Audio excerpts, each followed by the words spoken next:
You're listening to Sparking Conversations on Culturally Responsive Childcare, the podcast where we get real about what culturally responsive practice actually looks like in the day-to-day of early learning. Hi, my name is Sarah Andrews. I'm a public health researcher with a background in child and youth programming. And I'm Thea Louis. I'm a mom of 2 boys and an anthropologist. I grew up in Germany and now call Edmonton home. We're part of the team that was behind the Spark Guide, a guide to culturally responsive early learning and childcare in Alberta, created by PolicyWise for Children and Families, together with early childhood practitioners and experts from across Alberta. We're recording from Treaty 6 territory and the North Saskatchewan River territory of the Métis Nation, a traditional traveling route and gathering place for many Indigenous people.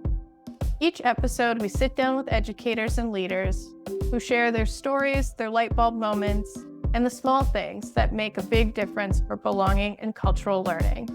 So whether you're brand new to the Spark Guide or looking for fresh inspiration, we're here to spark ideas you can bring into your program tomorrow.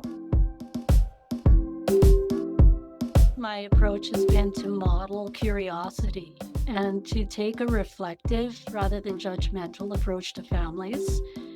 When they come through our door, we might see a difference, but we don't necessarily have to judge that as a challenge or something to be afraid of. For this episode, we'll talk about how to support families in your childcare program when they come from a wide range of cultural backgrounds. Navigating cultural differences can show up when planning celebrations, building routines, and communicating with families. For example, some educators may face dilemmas when some practices or celebrations are an important part of one family's lives, but run counter to the values and traditions of others. So when educators learn from the families about their way of life and find that these differences cannot be easily integrated, what can we do? How can we think about differences in a way that can get us unstuck from these situations? We're more than happy to have Deanna Mendoza, who is an award-winning early childhood educator, here with us today. Deanna has been the coordinator of the Care for Newcomer Children Program at the Edmonton Newcomer Centre. For 38 years, the program has served culturally diverse families within their first 3 years of coming to Canada. Deanna has led the program for 19 of those years. In 2023, she received the Queen Elizabeth II Platinum Jubilee Award for the exemplary work in supporting diversity and inclusion for the program. Deanna Mendoza lives in Edmonton, Alberta. Her parents came to Canada from the Philippines in the 1960s as school teachers, and she has followed their path in education. Her commitment to lifelong learning and work as an educator of young children has developed over 30 plus years of working with children in childcare programs and Head Start settings. Deanna's hope is that the youngest community members can thrive within the Canadian communities while still being who they truly are. Welcome, Deanna, and thank you so much for joining us today and this podcast episode. You've been previously an advisor for the advisory group for all the research and the collaborations that were behind the Spark Guide. So some of our team have had the pleasure of working with you for quite some time. So we're extra thrilled to have you here as a guest today. And we also just learned that you recently received an award for excellence. Can you tell us a little bit about that? Sure. I received the Minister of Education and Childcare's Award for Excellence in Child Development in the leadership category. Wow, congratulations on that. That is amazing. We're very curious to hear from you, with all your experience and expertise that you're bringing. What are the 2 or 3 words that are front of mind for you when you think of culturally responsive childcare? The words that I thought of, I couldn't keep it down to 2 or 3 words. I really thought of it as opportunities for spaces of belonging. Oh, belonging. Yes, that is such an important concept. So I'm looking forward to hearing more on that from what you're sharing. Let's start talking a bit about your journey. How did you come to be passionate about culturally responsive childcare? As a shy immigrant child growing up in small towns in northern Alberta, I often felt I had to limit how much to show of myself and my culture when I was out in school and the community. There were only a handful of Filipino families in northern Alberta at the time, and none of them had children. When moving to Canada, my parents chose not to require my sister, brother, and I to speak Tagalog because they thought English would help us integrate into Canada more easily. Of course, we learned our home language as they spoke to each other and their friends, and our family had cultural practices at home. Even well into my 30s and 40s, I was very confused about which parts of me are Canadian, which are Filipino, and maybe even none of the above. At times, I might have faced incidents of overt and subtle racism, and I wondered if I really belonged here in Canada. I was always searching for safe spaces where I could express who I was authentically. My work with diverse children, families, and educators has helped me to be more at peace with myself because I'm learning ways to support children, how to be in spaces that are welcoming. And in doing so, I'm healing myself because I have a need to feel welcome too. As I learn about families' rich cultural, religious, and individual family practices, I not only learn new things and differences, but also learn what we have in common. We all face grief when we lose beloved family members. We feel happiness when there's a new birth in the family or a family member's success, and we all have a need for love and belonging. By building spaces of belonging, I hope to help children remain strong within themselves as they live in their communities. This is so interesting. And as we chatted before a little bit, we can relate, right? This growing up with two cultures and incorporating traditions at home, that is sometimes a challenge. And then translating this into childcare spaces where families might come from many different cultural backgrounds. That takes practice and experience for educators to navigate those differences. So let's dive into our topic of this episode today, where we want to hear from you. How do you navigate those differences? Is there a way of thinking about this that gets you unstuck in those situations? Really, it's about taking a listening attitude and trying to understand where families are coming from. I would also say it's reflecting on, for myself, what's important to me. If I want to bring a celebration, what about that celebration is important to me? Sometimes it might be the symbols. For example, in Halloween, some of the symbols are the things that bother families, make them uncomfortable. And we want to take time and try to understand what those things are. Can we celebrate it in a way that they would be okay with if we use different symbols? If it was pumpkins rather than skeletons or skulls, it could be very different in how they perceive it. In addition, with newcomer families, they're so new to Canadian culture and they're wondering, what is this all about? I don't know what this even means. And so sometimes there's teaching pieces. The agency where I work, we're a settlement agency. And so we do try to teach about Canadian culture alongside that intercultural learning with families. And I would say it really requires taking time, right? Whether it's time to do our research, time to check in with families, time to reflect with ourselves and with our teammates. What is important here? What is it we want to celebrate? We're also very lucky in our center. We don't have families from one country or one particular culture. So we have access to so many. And sometimes it's a balancing act to think about whose celebration do we celebrate? Do we celebrate them at the same time?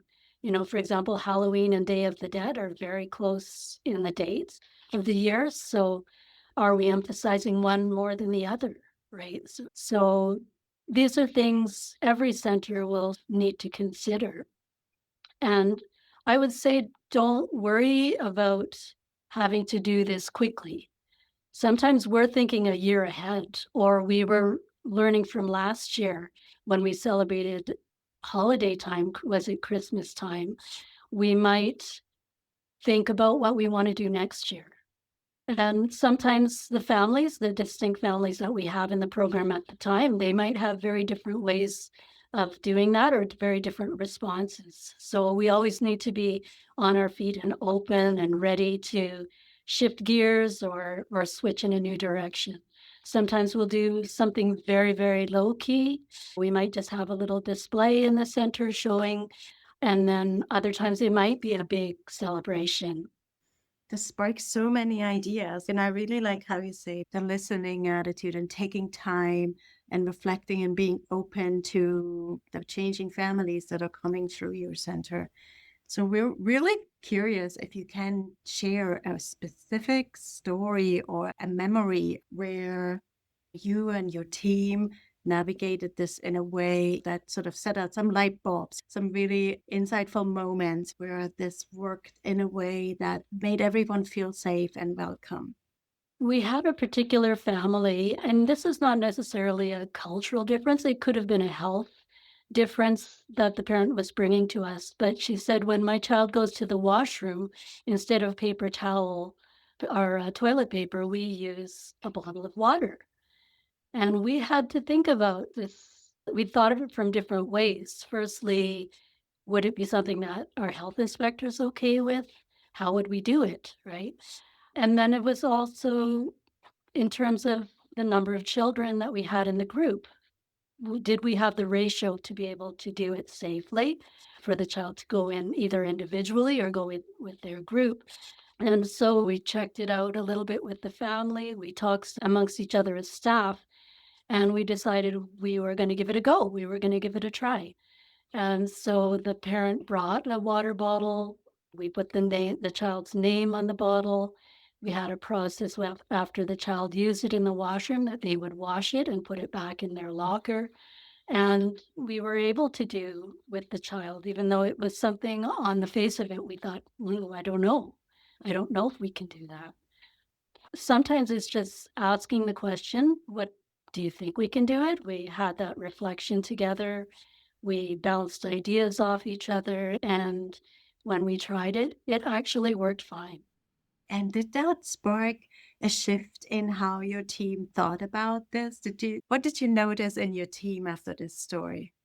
I think in the team, like we all have an impulse that, well, these are the rules and this is what we stick to. And sometimes navigating whether or not it has a little bit of play is something that I have to do as a leader, right? If my staff think it's a hard and fast rule and I enforce it in that way, then they're going to be more reluctant to give it a try. If I come to it in an open manner or with a questioning manner, then they're more willing to think about it and reflect, or maybe even bring solutions that I never thought about. And I think that's really exciting when educators are thinking for themselves as well and bringing their own frame of reference and experience. And maybe it is something we can do. And it's so interesting that we can find ways to make it work.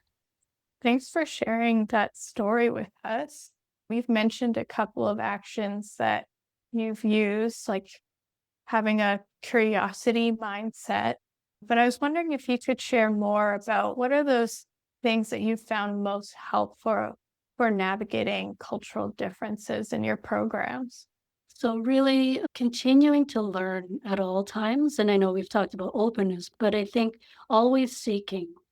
Right. Whenever we get a new family, or even in our time when we haven't had that family come in yet, we can be doing research, we can be learning.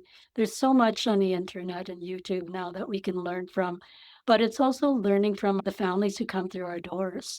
And one thing I've learned very much is that even though families may come from the same country or a similar culture, they have individual differences. One family might practice in a particular way, and other families will practice in another way. And totally okay. That happens with Canadian families too. And when we do approach families to learn, it's really to approach in a very respectful and caring way.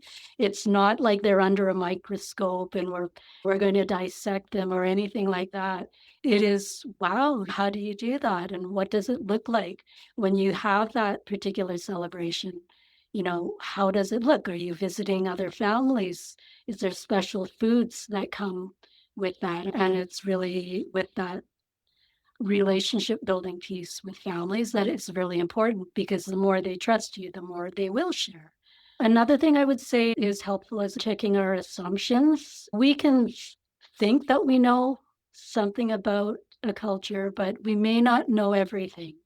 And we have to put that assumption to the side and learn with the person in front of us. Sometimes I could make an overgeneralization that in such a culture, girls are treated in this way. And I really love it when I see a family come in the door and the dad is just so doting of his daughter and she rules the family because he loves her so much. And that may not have been what I had expected if I had a generalization in my mind. The last thing I would say is holding a space of respect. There are times when parents will bring something to us that are a little bit challenging. And I may not agree with the parent's point of view, but it's my job to understand what's important to them in that moment and not overstep my bounds and his bounds at the same time. So, really taking time to see what the concerns are, see what my concerns are and how I feel in that moment. And then seeing if we can find a common or middle ground where we could do an activity with children and families would be comfortable with it. Thank you for sharing that. It's sparking a lot for me, especially that piece of you don't have to know everything about the culture because you might be generalizing things. Each parent, each family is very different. Even when you think of, the example of a holiday, everyone celebrates it differently. There's different family traditions. It's great that you really emphasize that learning attitude because that's the core of cultural responsiveness. It's not about knowing things, it's about how you're responding with empathy and that listening. So, you've mentioned to us before that what has been sparking joy for you lately is seeing your team of early childhood educators take on more leadership in engaging their diverse families and developing their ability to respond to the individual needs of the children in the childcare centers. What has been your approach to support your colleagues in becoming more engaged with families? Firstly, my approach has been to model curiosity and to take a reflective rather than judgmental approach to families. When they come through our door, we might see a difference, but we don't necessarily have to judge that as a challenge or something to be afraid of. Also, encouraging team members to bring who they are to work. And that's even when our educators may not be from other cultures, they're Canadian, but they are bringing who they are. And so that could be cultural dress, foods, their own celebrations, and their perspectives, because some of our educators were raised in different educational systems. They had a different experience with how children would have been treated in their space. And we want to learn about that and how they want to express themselves in that program with children. They also have a lot of wisdom, right? In terms of what kind of challenges families might be facing as they're settling into Canada, what they might feel like, that homesickness of missing that extended family from back home who they don't have here. Also, I'm constantly seeking resources, whether it's books or online resources, YouTube videos. Also, families are one of our best resources because they'll tell us about things or they'll bring photos of their home and some of the meaningful objects that they have. And I've also had staff who have purchased a few items for and donated them to our center. And they tell us the meaning of those objects. And it's really, really fascinating and important because these are significant pieces and meaningful pieces in their lives. When we're planning events and activities, we also do a lot of reflective questioning together. We'll say, what is important about what we're going to do here? Are we trying to show more about difference or are we showing togetherness? And if it's about togetherness, for example, if we had the words family in many different languages amongst our families, Can we display them all together? We're showing difference, but we're also showing we have family in common. So it's those intentional choices that we can make, but that's made by reflecting. And the more we do it, the more in our spontaneous everyday life, we can bring those ideas. I might say hello in a family's language if I know their language and I've been practicing it. I might be able to say thank you when they've done something I really appreciate. And then also the last thing I would say is celebrating when we've done something well. And I had recently received some awards, but for me, it's the team that has made those things happen. And so it's important for all of us to celebrate when we've made learnings or progress in implementing culturally responsive childcare. We celebrate and in big ways. And what are maybe some of the signs and little signals that you see that's working for people? So we have a routine where we greet our families as they come in the door. And when we're able to, different staff that come on different days. And you really see the warm smiles of families when you say salam alaikum or their way of saying hello, and they'll give us the response back and sometimes even teach us what's the appropriate response back to that hello, or it's where I'm fine or something like that. We've also seen in our parent surveys or in our evaluation process that parents will say, I saw something in the room that's from my culture, and my child feels really proud. So, they'll talk about that. They'll say that, oh, you celebrated Eid, and we really appreciate that our celebration. Very recently, we have team members who are writing documentation. They're learning stories about children. And as a way to show respect and engage the families, they have written a sentence or two in the family's home language. Even if the staff person doesn't speak that language, they'll try to Google it or they'll ask another staff member to help them write it correctly.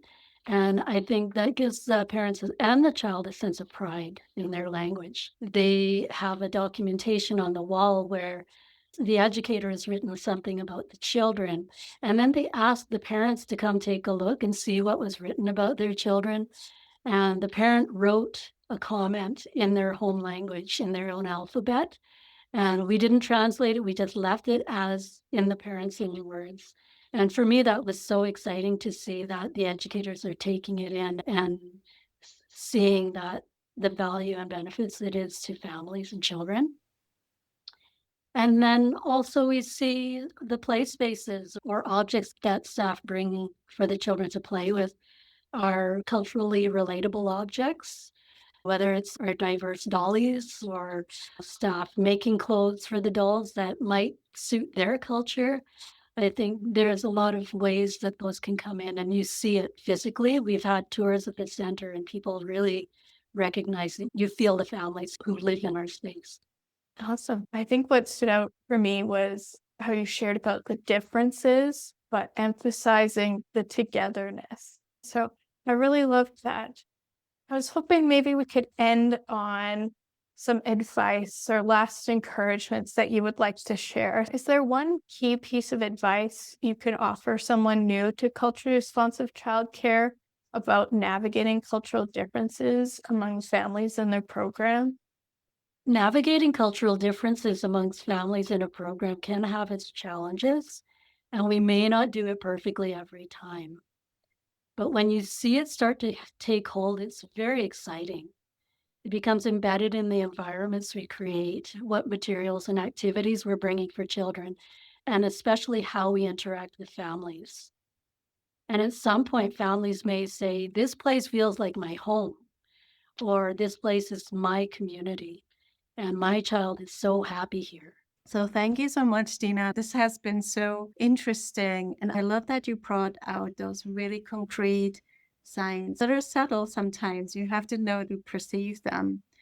I think what stood out for me the most is how you've reframed cultural difference and navigating that from being a challenge to being something exciting and to being a strength and an opportunity that really speaks to me. And I think it's helpful for our listeners to take some of that nervousness out of it and approach it from a place of curiosity and listening and building relationships. Sarah, what are you taking away from today's conversation?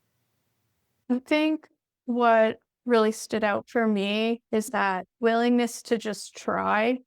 I think like in your story, you first we're going to figure it out. First, we'll go through, can we even do this? Is this even allowed? And then going through talking with staff, talking to the families, like really having that willingness to just try and see how it goes, that learning attitude and involving everyone in that, from the staff to the family. I think I really appreciate that. So thank you for sharing your experiences and great stories. Thanks again. It's been really a great opportunity, and we're still learning. We will always be learning because every individual that comes through the door brings something different, and it tests us to learn what we need to do in order to respond. Thanks for listening. Check out the show notes for any links or resources that were mentioned in today's episode. And if you want to learn more about culturally responsive childcare, go to sparkguide.ca to download the Spark Guide, access free trainings, and find more resources. See you in the next episode.